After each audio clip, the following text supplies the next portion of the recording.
Hi everyone, good morning. Magpa-fried ako ng Kentucky chicken, KFC chicken guys. Ginawa ko yan. Cornflakes lang po ang ginamit ko. And then kaya ganyan hindi masyadong kumapit yung ang pangit ng focus.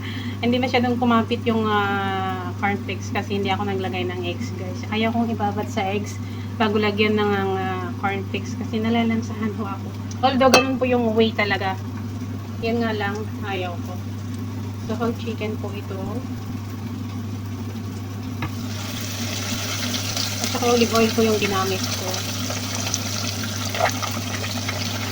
Bilis lang talaga na apoy.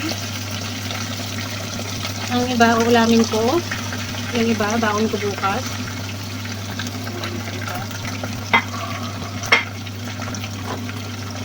And magsusutay ako ng vegetables ko bukas. Para may vegetables naman ako. Hindi lang fried chicken. At saka ang fried chicken kung ito is less ng mga kung ano-anong nilalagay. Salt, black pepper lang ang nilagay ko and the powder na onion, powder na garlic. Hindi ko siya binabad sa eggs. Kundi ganyan lang. Basa lang siya. Inano ko sa cornflakes kasi parang malansa para sa akin pag ilalagyan pa ng itlog. Pero ganun yung way talaga. Para magkapit din yung kanya and maging crispy. Pero okay lang. Pangkain ko lang yan. Sukay tayo ng onion. Para po kasi hindi ko yan ang ulamin kasi may gulay ako ngayon na salad.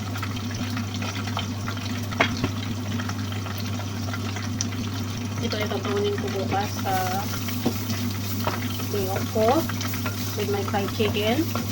O di ayos na. Kasi sa park naman ako pupunta. Masarap kumain sa park. And syempre, para makatipid na rin tayo. Maraming lahat po ay libre dito. Ginagawaan ko lang ng way na lutong atin.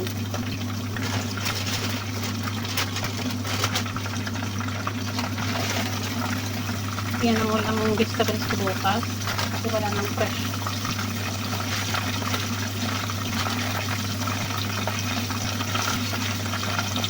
Ayaw ko yung with beans kasi nagsalag ako ng beans. Pero yung mix na beans at ganito rin. Sutay lang.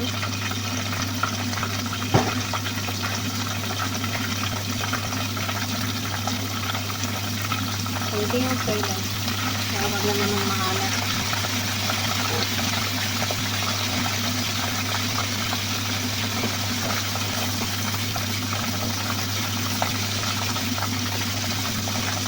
Very little oil, olive oil.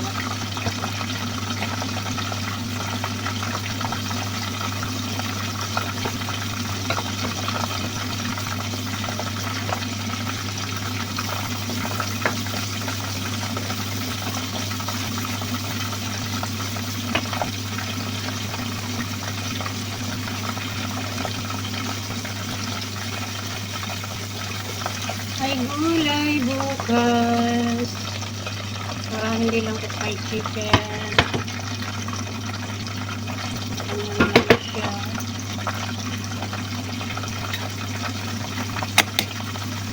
Let's try ay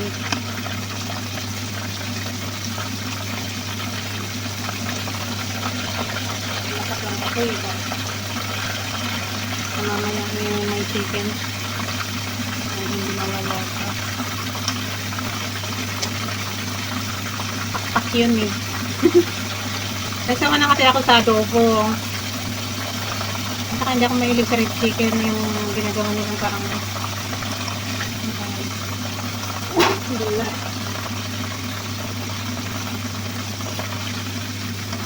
Red chicken. Magawa lang kayo dyan ng pagkain na.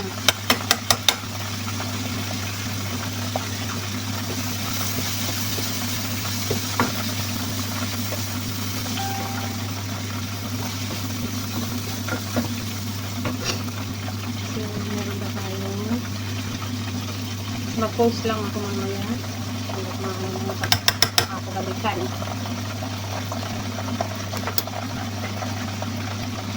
Lagyan natin itong pizza. Ito na lang ang may nagpo-pause lang ako guys para hindi tayo makabahan ng video. Dito ito na akong trabaho. Ayan.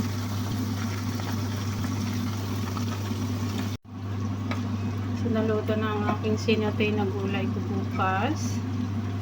Ililipat ko natin ito kasi kaya hindi siya pwedeng madaliin. Pitso parts. Kailangan kasi talaga maliit lang ang apoy guys para magmukha naman siyang Kentucky.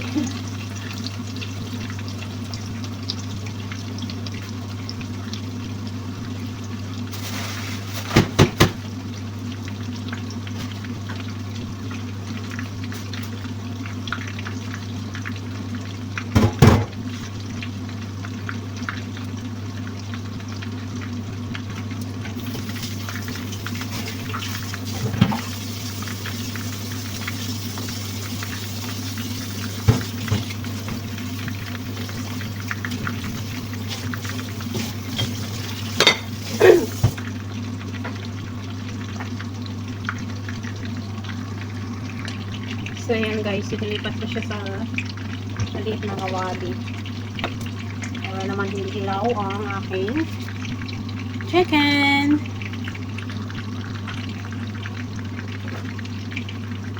Kailangan natin siya balik-balik-tarin.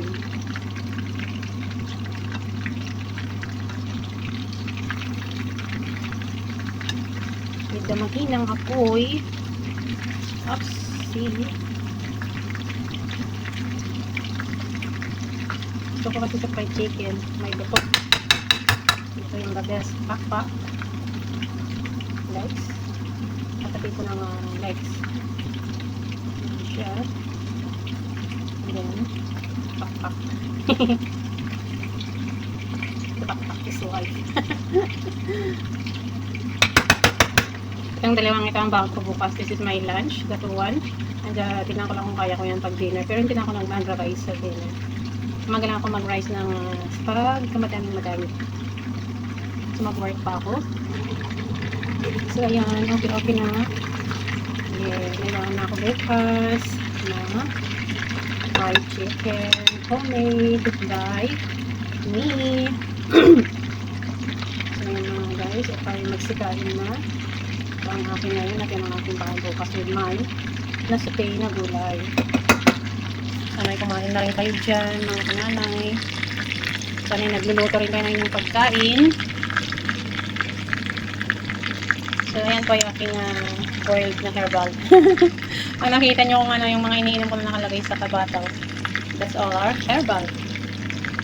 Ayan, may homemade fried chicken. Ayan, makagawa tayo. Hindi na kailangan na pumunta sa mall. And kaya ganyan ang kulay niya na rin guys kasi siyempre olive oil po guys. Olive oil ang ating gamit. Isang latang malaki ang meron dito sa bahay.